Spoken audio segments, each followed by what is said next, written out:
சாபத்திலிருந்து விடுதலை பெறுவது எப்படி? உங்கள் சாபம் ஆசீர்வாதமாய் மாறும். இது ஆண்டவருடைய வாக்கு தத்தம். சாபம் ஒன்று கர்த்தரிடத்திலிருந்து, நம்மை உண்டாக்கின கடவுளிடத்திலிருந்து வரக்கூடிய சாபம். சில பாவங்கள் சாபத்தை கொண்டு வந்து விடும். இரத்தம் சிந்துவது, மற்றவர்களை ஏமாற்றுவது, வஞ்சிப்பது, சமுதாயத்தை ஏமாற்றி வஞ்சிப்பது, துன்மார்க்கமான காரியங்கள் சாபத்தை கொண்டு வரும். சிலருடைய வாழ்க்கையில் பெற்றோர் செய்த பாவம் தொடர்ச்சியாக அது பரம்பரை சாபமாக தொடரும். 3-4 தலைமுறை வரைக்கும் சாபமாய் தொடரும். அதனால்தான் நிறைய குடும்பத்தில் சபிக்கப்பட்ட குடும்பம், இது சாபத்துக்குள்ளாயிருக்கிற குடும்பம்னு சொல்லுவாங்க.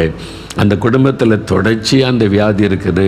தொடர்ச்சியாக அவங்க குடும்பத்தில் ஒரு இழப்புகள், ஒரு ஆசீர்வாதமும் கிடையாது அப்படிலாம் சொல்லுவாங்க. அது பரம்பரையாய் தொடர்ந்து வரக்கூடிய சாபம். சில பாவங்கள் சாபமாக தொடர்ந்து வரும். அது கர்த்தரிடத்திலிருந்து வரக்கூடிய சாபம். சரி, இப்போது தேவனிடத்திலிருந்து சாபம், ஏதோ ஒரு பாவம் செய்துட்ட சாபம், என் முன்னோருடைய பாவத்தினால சாபம் தொடருது. நான் என்னை யாரோ சபிச்சிட்டாங்க, சிலர் என்னால் பாதிக்கப்பட்டு நான் சாபத்துக்குள்ளாயிட்டேன், என் வார்த்தையினாலே எனக்கு சாபம் ஆயிட்டு. இப்போ விடுதலை பெறுவது எப்படி? நான் சாபத்துக்குள்ளே இருக்குது தெரியுது, நான் தப்பு பண்ணிட்டேன், பாவம் செய்துட்டேன், முன்னோருடைய பாவம் சாபமாக தொடருது, அந்த பாதிப்பு வந்துக்கிட்டே இருக்கு. விடுதலை பெறுவது எப்படி? இப்போ இதான் முக்கியம். நல்லா கவனிங்க. சாபத்திலிருந்து விடுதலை பெறுவது எப்படி? ஏதோ ஒரு விதத்தில் சாபத்துக்குள்ளாயிட்டீங்க, சாபம் குடும்பத்தை தாக்கி இருக்குது, ஒரு ஆசீர்வாதமும் இல்லை, நன்மையும் இல்லை, சாபத்தினால் வந்த வியாதி தொடர்ந்துக்கிட்டே இருக்கு, சாபத்தினால் வந்த தரித்திரம் தொடருது, கடன் பிரச்சனை தொடருது, பயமும் கலக்கமும் ஒரு வெறுப்பும் கசப்பும் காணப்படுது, நிம்மதியே இல்லை, ஒரு ஆசீர்வாதம் வீட்டில் இல்லை. இப்போ இதிலிருந்து விடுதலை பெற்று ஆசீர்வாதமாக இருப்பது எப்படி? அதுதான் சொல்லித்தரேன் உங்களுக்கு. ஒரு 4 காரியம் நல்ல கவனமாக கேட்டு நம்ம ஜெபிக்க போகிறோம். நல்ல கவனிங்க. முதலாவது, விசுவாசிக்கணும். விசுவாசியுங்கள். எதை விசுவாசிக்கணும்? இயேசு கிறிஸ்து எனக்காக சிலுவையில் சாபம் ஆனார், அவர் என் சாபத்தை மாற்ற வல்லமை உள்ளவர் என்று விசுவாசிக்கணும். கலாத்தியர் 3:13 மரத்திலே தூக்கப்பட்ட எவனும் சபிக்கப்பட்டவன் என்று எழுதியிருக்கிறபடி கிறிஸ்து நமக்காக சாபமாகி நியாயப்பிரமாணத்தின் சாபத்திற்கு நம்மை நீங்களாக்கி மீட்டு கொண்டார். கிறிஸ்து நமக்காக சிலுவையில் சாபமானார். இதுதான் நீங்கள் விசுவாசிக்கணும். இந்த சாபத்திலிருந்து விடுதலை பெற ஒரே வழி, பணம் கொடுத்தெல்லாம் சாபத்திலிருந்து விடுதலை பெற முடியாது. தான தர்மம் பண்ணிலாம் சாபத்திலிருந்து விடுதலை பெற முடியாது. சாபத்துக்கு நீ பரிகாரம்னு பணம் செலவு பண்ணிலாம் நீங்கள் மாற முடியாது. உங்களுக்காக சிலுவையில் சாபமான ஒருவர் இருக்கிறார். அவரால் தான் உங்களுடைய சாபத்தை ஆசீர்வாதமாய் மாற்ற முடியும். சாபத்தினுடைய வல்லமையை முறிக்க முடியும். சாபத்திலிருந்து விடுதலை கொடுக்க முடியும். ஏன்? இயேசு சிலுவையிலே நமக்காக சாபம் ஆனார் என்று வேதம் சொல்லுகிறாரு. அதை நீங்கள் விசுவாசிக்கணும். அவ்வளோதான். எப்படி சொல்கிறீங்க அப்படின்னு கேட்டிங்கன்னா, மத்தேயு 27 29-30 வசனங்களை நீங்கள் வாசிக்கும்போது, இயேசுவை சிலுவையில் அறையப்பதற்கு முன்பாக ரோம போர் சேவகர்கள் அவரை அடித்து காயப்படுத்தி சிறுமைப்படுத்தி வேதனைப்படுத்தி கொண்டிருந்தாங்க. வாரினால் அடித்து ரத்தம் சிந்தப்பட்டு கொண்டிருந்தது. அந்த சமயத்தில் 29-30 வசனம் பாருங்கள். முள்ளுகளால் ஒரு முடியை பின்னி இயேசுவின் சிரசின் மேல் வைத்து அவர் வலது கையில் ஒரு கோலை கொடுத்து இயேசுவுக்கு முன்பாக முழங்காற்படியிட்டு, யூதருடைய ராஜாவே வாழ்க என்று அவரை பரியாசம் பண்ணினார்கள். இயேசுவின் மேல் துப்பி அந்த கோலை எடுத்து அவர் சிரசில் அடித்தார்கள். முள்ளுகளினால் ஒரு முடியை பின்னி, இவர் ராஜான்னு சொல்கிறாங்களே மக்கள் எல்லாம், ராஜாவுக்கு கிரீடம் வைப்பன்னு முள்ளுகளால் ஒரு முடியை பண்ணி தலையில் வச்சு கோலை வச்சு அடிக்கிறாங்க.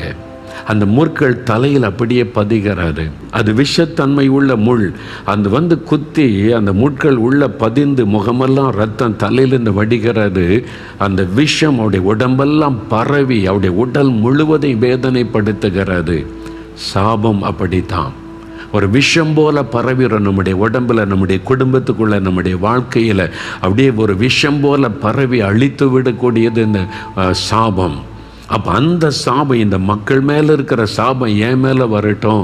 நான் சிருஷ்டித்த மக்கள் சாத்தான் பாவத்துக்குள்ளாக்கி சாபத்தை கொண்டு வந்துட்டான். என் ஜனத்தை சாபத்திலிருந்து நான் விடுதலையாக்கணுமே.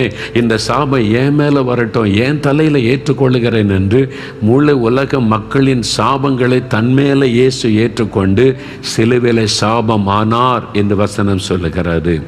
முற்கள் சாபத்தை குறைக்குன்னு சொன்னல. ஆதியாகமம் 3:17-18 வசனத்தில் ஆண்டவர் முதலாவது இந்த உலகத்தை உண்டாக்கும் போது முற்களை உண்டாக்கவே இல்லை. பழ வர்க்கங்கள், பூக்கள், மலர்கள், மனிதனுக்கு ஆசீர்வாதமான மூலிகைகளை உண்டாக்கினான்னு பைபிளில் இருக்குது. முற்கள் உண்டாக்கப்படலை. மனிதன் பாவம் செய்து சாத்தான் சாபத்தை பூமியில் கொண்டு வந்தபோது பூமி சபிக்கப்பட்டது. அப்போ தான் பூமியில் முற்கள் முளைக்க ஆரம்பித்தது என்று வேதம் சொல்லுகிறாரு. அப்போ முற்கள் சாபத்தை குறிக்கும்.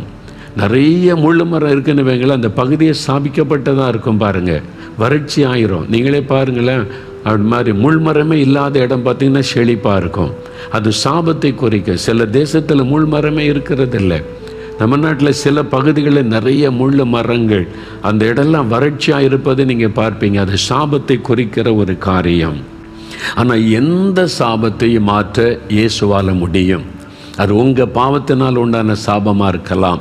உங்களுடைய பரம்பரையாய் முன்னோருடைய சாபம், ஜெனரேஷன் கர்ட்ஸ், பரம்பரையாய் தொடர்ந்து வருகிற சாபமாக இருக்கலாம். ஒரு மனிதர் உங்களை சபித்ததினால் உண்டான சாபமாக இருக்கலாம். உங்களுக்கு நீங்களே அறியாமையினாலே வருவித்து கொண்ட சாபமாக இருக்கலாம்.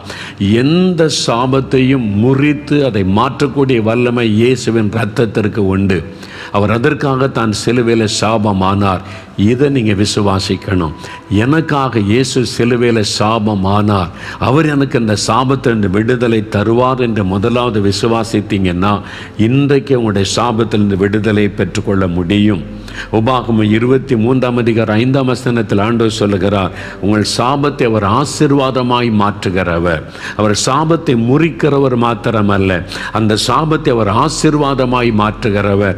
இன்றையிலிருந்து சாபம் உடைய வாழ்க்கையில் ஆசீர்வாதமாய் மாறும். என் ஆசீர்வாதத்தை காண்பீங்க. அதுக்கு தான் ஆண்டவர் உங்களோடு பேசுகிறார். சாபத்தில் வந்த வியாதிகள் மறையும். சாபத்தில் வந்த வறுமைகள் நீங்கும்.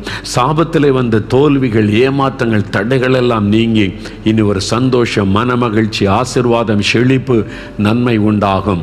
அது இயேசு கிறிஸ்துவின் இரத்தத்தின் வல்லமையினால் தான் தர முடியும். அதுக்கு தான் அவர் சிலுவையில் இரத்தம் சிந்தினார். அதை விசுவாசிங்க. ரெண்டாவது, நீங்கள் விசுவாசிக்கிறீங்க, அதே சமயத்தில் மனம் திரும்பணும்.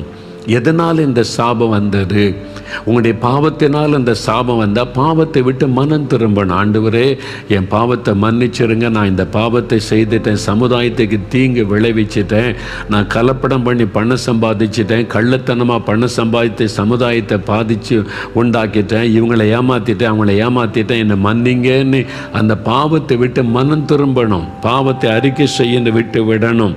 அது மாத்திரல்ல, சில காரியத்தை சரிப்படுத்த வேண்டியது அவசியம். லூக்கா 19:8-9 வசனத்தில் வாசித்தீங்கன்னா, சகையு என்ற மனிதனை குறித்து வாசிக்கிறோம். அவன் ஒரு சபிக்கப்பட்டவனாய் இந்த ஊர் மக்களால் காணப்பட்டான். அவங்கள்ட்ட யாரும் பேச மாட்டான். அநியாய சம்பாத்தியம், அதிகமாக வரி வசூல் பண்ணி மக்களை ஏமாற்றி உறிஞ்சுகிறவனாக இருந்தான். அதாவது இந்த காலத்தில் சொன்னால் லஞ்சம் ஊழல் பண்ணுகிற அதிகாரி அவன் இருந்தான். அதனால் மக்கள் எல்லாம் அவனை வெறுத்தாங்க. இப்போது அவனுக்கு நிம்மதி இல்லை, சமாதானம் இல்லை, வீட்டில் ஆசீர்வாதம் இல்லை, சாபம் தொடருகிறது. இப்போ இயேசு கிறிஸ்துவிட்ட போனால் சாபம் மாறின்னு வந்தானா? இப்போ அவன் என்ன சொல்லுகிறான்? சகையன் என்று இயேசுவை நோக்கி, ஆண்டவரே, என் ஆஸ்திகளில் பாதியை நான் ஏழைகளுக்கு கொடுக்கிறேன். நான் ஒருவனிடத்தில் எதையாகிலும் அநியாயமாய் வாங்கினது உண்டானால் நாலத்தனையாக திரும்ப செலுத்துவேன். யார்ட்டாவது ஏமாற்றி அநியாயமாக வாங்கியிருந்தால் 4 மடங்காக திரும்ப கொடுக்கிறேன். 1000 ரூபாய் ஏமாற்றி இருந்தால் 4000 ரூபாயை திருப்பி தருகிறேன். பார்த்தீங்களா? அப்படி சொல்லுகிறான். அந்த சாபம் மாறுவதற்கு அவன் சில காரியங்களை சரிப்படுத்துகிறான். அநியாயமாக சம்பாதிச்சிருந்தால் அந்த பணம் வீட்டில் இருக்க வரைக்கும் சாபம் போகாது. அதை சரிப்படுத்தணும். அடுத்தவங்க பொருள் உங்கள் வீட்டில் இருந்தால் அந்த சாபம் போகாது, கிளியர் பண்ணணும். உங்கள் மூலமாக யாராவது பாதிக்கப்பட்டிருந்தால் அவங்களோட ஒப்புரவாகி சரிப்படுத்தி கொள்ளணும், மன்னிச்சிடணும், மன்னிப்பை பெற்றுக்கொள்ளணும். இதெல்லாம் செய்யும்போது தான் சாபத்திலிருந்து விடுதலை உண்டாகும். சரிப்படுத்தி கொள்ளணும். ஸ்மித் விக்கில்ஸ் என்ற தேவ மனிதர் கடந்த நூற்றாண்டில் இங்கிலாந்து தேசத்தில் தேவனால் வல்லமையாய் பயன்படுத்தப்பட்டவர், விசுவாச அப்போஸ்தலன் என்று அழைக்கப்பட்டவர். கர்த்தர் கொண்டு பலத்த அற்புதங்களை செய்தார். ஒரு சமயம் ஒரு கூட்டத்தில் பிரசங்கம் முடித்து ஜெபிக்க அநேகர் வரிசையாக வரும்போது ஒவ்வொருவருக்காக ஜெபம் பண்ணினார்.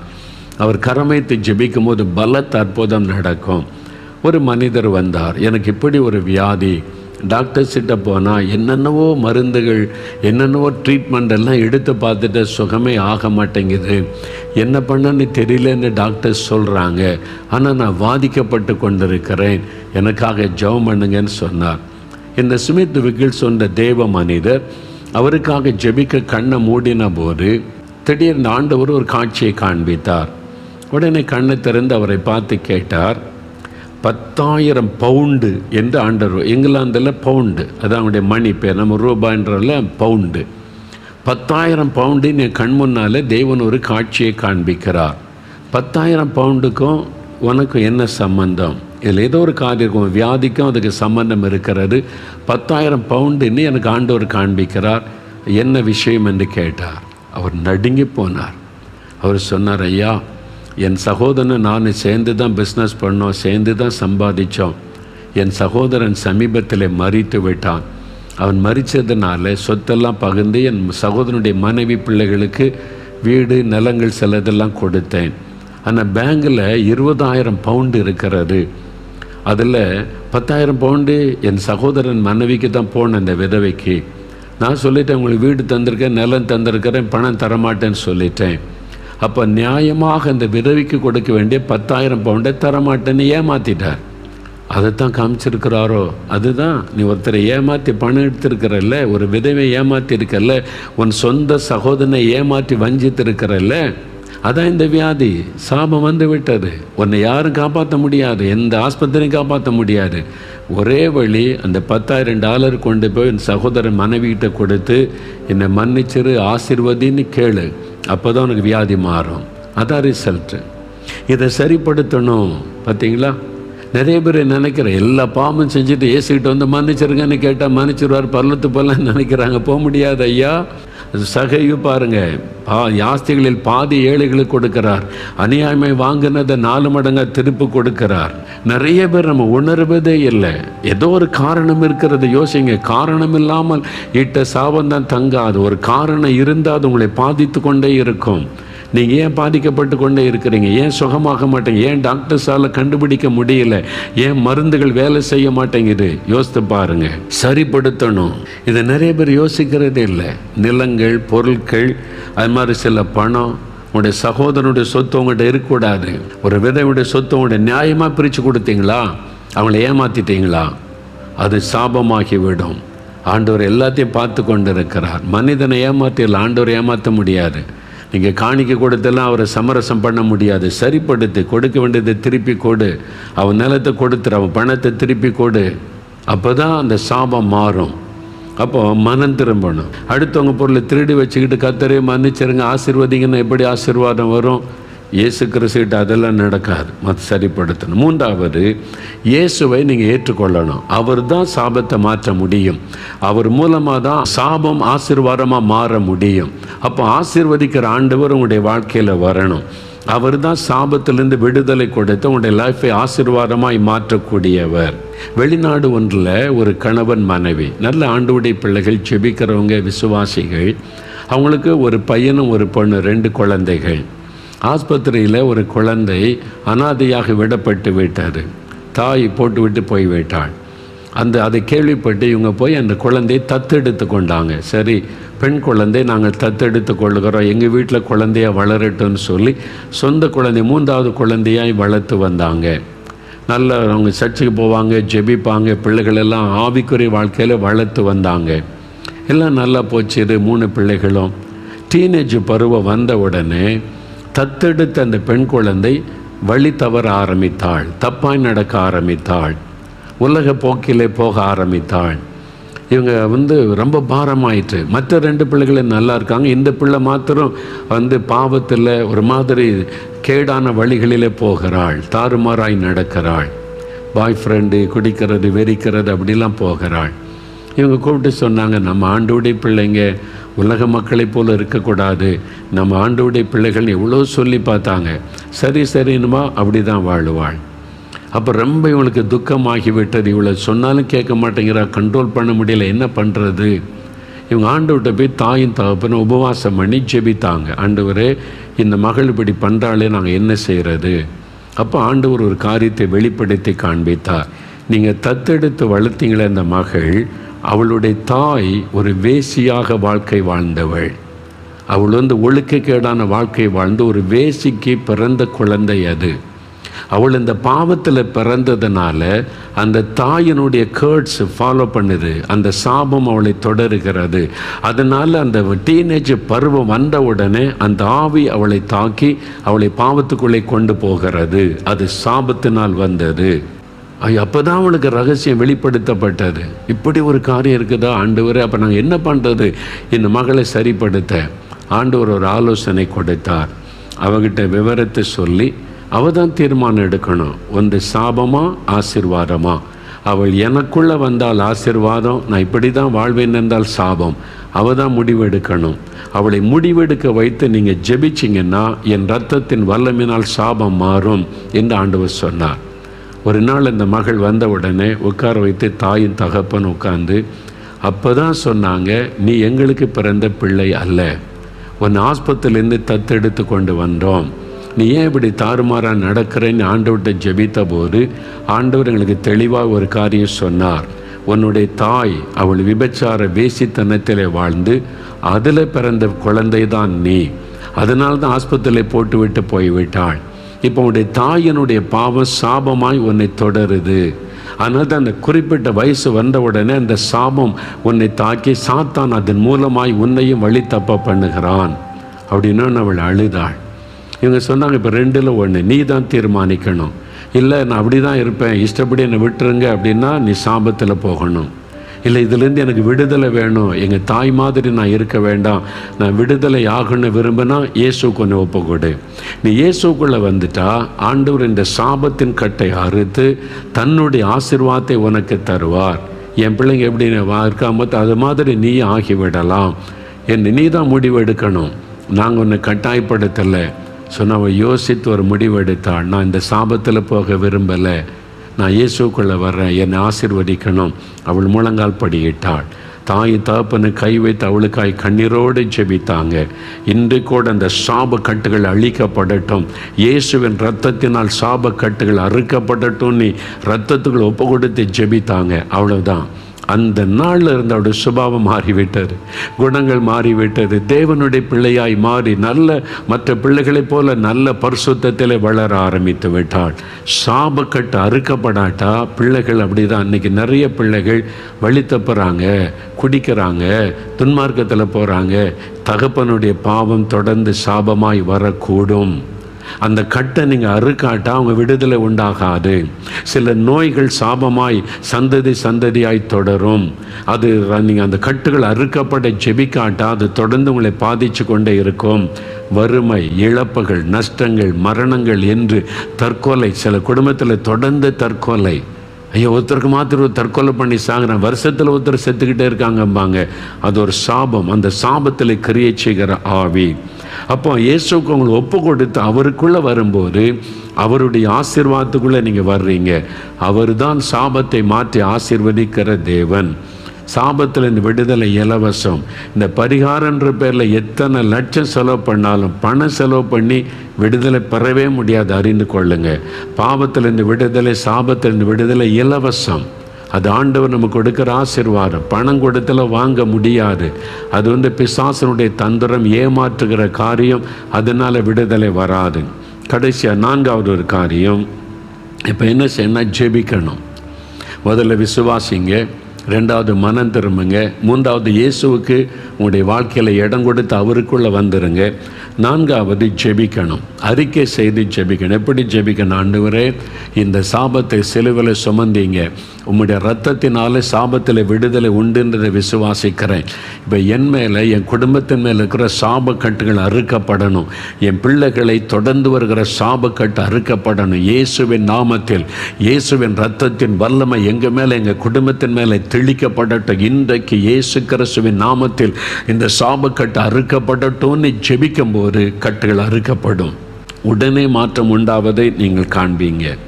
சில வருஷத்துக்கு முன்னால் ஒரு குடும்பம், கணவன் மனைவி, அவங்க நல்ல வசதியான குடும்பம், நிறைய டிரான்ஸ்போர்ட் வச்சுருக்கிறாங்க, நல்ல வசதி செல்வ செழிப்பில் இருந்திருக்காங்க.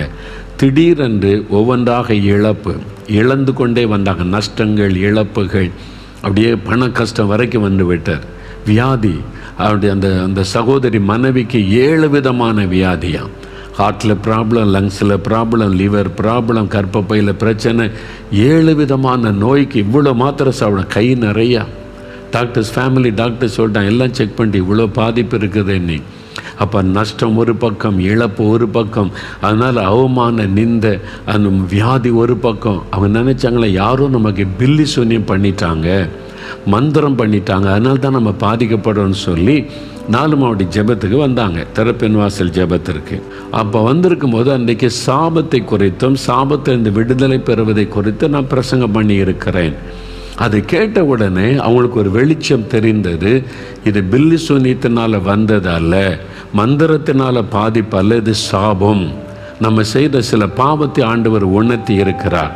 சில விக்கிரக ஆராதனை, ஆண்டவருக்கு பிரியமில்லாத சில பாவ காரியம், பேய் வணக்கங்கள் என்று தேவன் சிலதை காமிச்ச உடனே இந்த பாவத்தினால தான் இது சாபமாக தொடருது, இதிலிருந்து இயேசு விடுதலை தரணும். அந்த கூட்டத்திலேயே கண்ணீரோட, ஆண்டவரே நாங்கள் தெரியாமல் இந்த பாவத்தில் இருந்துட்டோம், எங்களுக்கு அது தெரியாது, பக்தின்ற நிலைமையில் எல்லாத்தையும் நாங்கள் வணங்கிட்டோம், ஆனால் இது சாபத்தை கொண்டு வரும்னு தெரியாது, எங்களை மன்னிச்சு இயேசுவே உம்முடைய ரத்தத்தினால் விடுதலை கொடுங்கன்னு அழுது ஜெபிச்சிருக்கிறாங்க. அவ்வளோதான், ஒரு தேவ வல்லமை அவங்களை தொட்டார். வீட்டுக்கு போயிட்டாங்க. 1 வாரம் கழித்து என்னை பார்க்கணுன்னு சொல்லி அவங்க என்னை பார்க்க கணவன் மனைவி 2 பேரும் வந்திருந்தாங்க. அவங்கள உட்கார வைத்து பேசும்போது அப்போ தான் இதெல்லாம் அவங்க சொன்னாங்க. என்ன நடந்ததுன்னு கேட்டேன். இதெல்லாம் சொல்லி நாங்கள் இந்த ஜெபத்தில் வந்து கண்ணீரோடு அழுது இயேசுக்கு ஒப்பு கொடுத்து ஜெபித்த போது சாபக்கட்டுகள் மாறிவிட்டார். நான் கேட்டேன், சாபம் மாறிட்டுன்னு எப்படி சொல்கிறீங்க அப்படின்னு கேட்டேன். அப்போ அவங்க சொன்னாங்க, என் மனைவிக்கு 7 கொடிய நோய், எங்கள் ஃபேமிலி டாக்டர்களுக்கு உண்டு, இவ்வளோ மாத்திரை என் மனைவி ஒவ்வொரு வேளையும் சாப்பிடணும், என் சரீரத்தில் நல்ல சுகம், ஜெபிச்சுட்டு போன பிறகு எல்லாம் ஆரோக்கியமாக இருக்குது, சரீரம் நல்லா புதுசாக மாறிவிட்டது, நான் இப்போ நல்லா இருக்கிறேங்க, எதுக்கு இந்த மாத்திரை சாப்பிட்ணும், இல்லை டாக்டர்கிட்ட செக் பண்ணிடலான்னு எங்கள் ஃபேமிலி டாக்டர்கிட்ட போய் செக் பண்ணோம். அவர் எல்லாத்தையும் தரவாக செக் பண்ணி அவர் வந்து மறுபடியும் ஸ்கேன்லாம் எடுத்து பார்த்துட்டு எல்லாம் நார்மலாக இருக்குது. எப்படி 7 விதமான வியாதி மாறி சரீரமே புது சரீரமாக இருக்குது, இது எப்படி நடந்ததுன்னு ஆச்சரியப்பட்டு போனார். அவங்க சொன்னாங்க, இப்போ நான் நல்லா இருக்கிறேன் ஐயா, நல்ல சுகமாக இருக்கிறேன் ஐயா. அந்த சாபக்கட்டு அறுக்கப்பட்ட உடனே சாபத்தில் வந்து வியாதி மறைந்து விட்டார், பூரண விடுதலை. நேரில் வந்து என்கிட்ட பேசி சொன்னாங்க, இது மாதிரி பலரை என் ஊழிய பாதையிலே சந்தித்திருக்கிறேன், அதனால தான் நான் இயேசு கிறிஸ்துவின் நாமத்தில் சொல்லுகிறேன், இன்றைக்கு உங்களுக்கு சாபத்தில் இந்த விடுதலை. காரணம், இயேசு சிலுவையிலே உங்களுக்காக சாபம் ஆனார். அவர் இரத்தத்தை சிந்தி தலையிலே முள்முடி ஏற்றுக்கொண்டு உங்கள் சாபத்தை தன் மீது ஏற்றுக்கொண்டார். யார் ஒருவர் இயேசுவின் சிலுவைக்காண்டு வந்து, ஆண்டவரே இயேசுவே எனக்காக சிலுவையில் சாபமானீர், நானும் என் குடும்பம் சாபத்தில் கஷ்டப்படுகிற, சாபத்தினால் வந்த வியாதி, சாபத்தினால் வந்த வறுமை, சாபத்தினால் வந்த குழப்பம், நிம்மதி இல்லை, எங்களுக்கு ஒரு விடுதலை வேணும்னு நீங்கள் விசுவாசித்து ஜெபித்தால் உங்களுக்கு உடனே விடுதலை. நீங்கள் தான் ஆண்டவர் சொல்கிறார், ஆசீர்வாதத்தை சாபத்தை உனக்கு முன்னால் வச்சிருக்கிறேன், இது ஆசீர்வாதத்துக்கு வழி, இது சாபம், நீ தான் தெரிந்து கொள்ளணும். இயேசு கட்டாயப்படுத்தலை யாரையும், நீங்கள் தான் தெரிந்து கொள்ளணும். எனக்கு இந்த ஆசீர்வாதம் வேணும்னு தெரிந்து கொண்டு ஆசீர்வாதம், எனக்கு இந்த இயேசு வேண்டாம், ஒருத்தர் வேண்டாம், நான் அப்படி தான் இருப்பேன்னா ஓகே, இயேசு கட்டாயப்படுத்த மாட்டார். வசனம் சொல்லுது, ஆசீர்வாதத்தையும் சாபத்தையும் உங்கள் முன்னால் வைத்திருக்கிறேன், நீங்கள் தான் தெரிந்து கொள்ளணும். எனக்கு ஆசீர்வாதம் வேணும், சாபத்திலிருந்து விடுதலை வேணும்னா இன்றைக்கு உங்களுக்கு ஒப்பு கொடுத்து இயேசுவே எனக்கு விடுதலை கொடுங்க அப்படின்னு கேட்டால் விடுதலை பெற்றுக்கொள்வீங்க. பிரியமானவர்களே, இயேசுவின் நாமத்தில் உங்களுக்கு என் அன்பின் வாழ்த்துக்கள். ஆண்டவர் உங்களோட இன்றைக்கி பேசியிருக்கிறார்ல, வசனத்தை கேட்டீங்க. ஆண்டவர் தம்முடைய வார்த்தைகளை கொண்டு நம்மோட பேசுகிறவர். உங்கள் பிரச்சனைக்கு காரணம் என்ன, சில காரியம் என்ன காரணம்னே குழம்பிக்கிட்டு இருந்தீங்கல்ல, எதனால் இப்படி நடக்குது, ஏன் எனக்கு இப்படிலாம் நடக்கணும், தொடர்ச்சியாக ஏன் இந்த மாதிரிலாம், ஒரு ஆசீர்வாதமே இல்லையே, நினைக்கிறீங்களா? சாபமாக இருக்கலாமோ? வசனம் சாபத்தை குறித்து பேசுகிறது.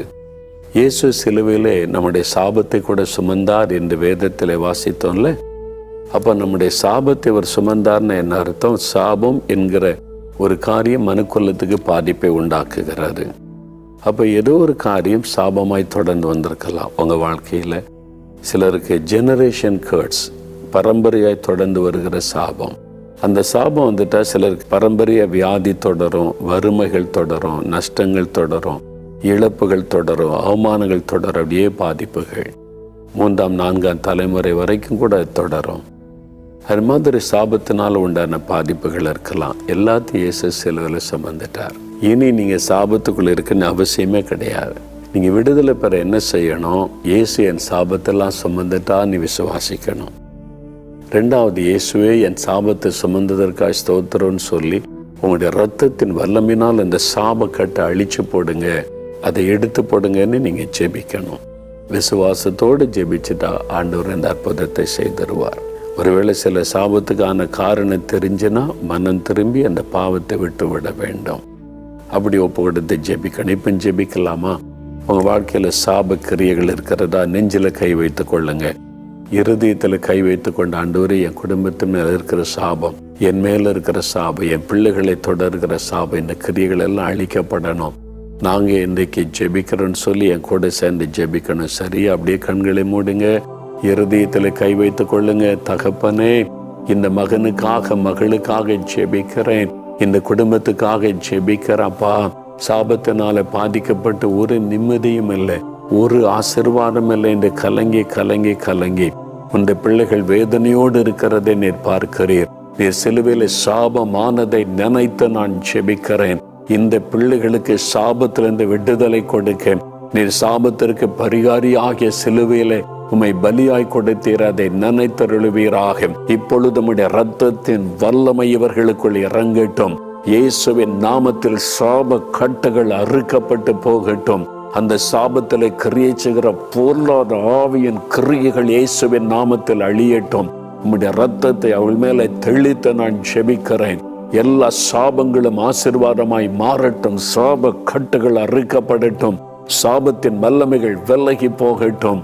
இன்று முதல் உங்களை ஆசீர்வதிப்பேன் என்ற வார்த்தையின்படி இன்று முதல் ஆசீர்வாதம் இந்த பிள்ளைகளுக்கு அவருடைய குடும்பத்தில் உண்டாயிருக்கட்டும். சகல நோய்களும் சகல பாவ கிரியைகளும் சகல ஆண்டவரே இழப்புகளும் வேதனைகளும் நீங்கி போனதற்காய் நன்றி. இனி அவருடைய வாழ்க்கையில நன்மையும் ஆசீர்வாதமும் சுபிட்சமும் உண்டாயிருக்கட்டும். இயேசு கிறிஸ்துவின் நாமத்தில் ஜெபிக்கிறேன் பிதாவே. ஆமேன், ஆமேன்.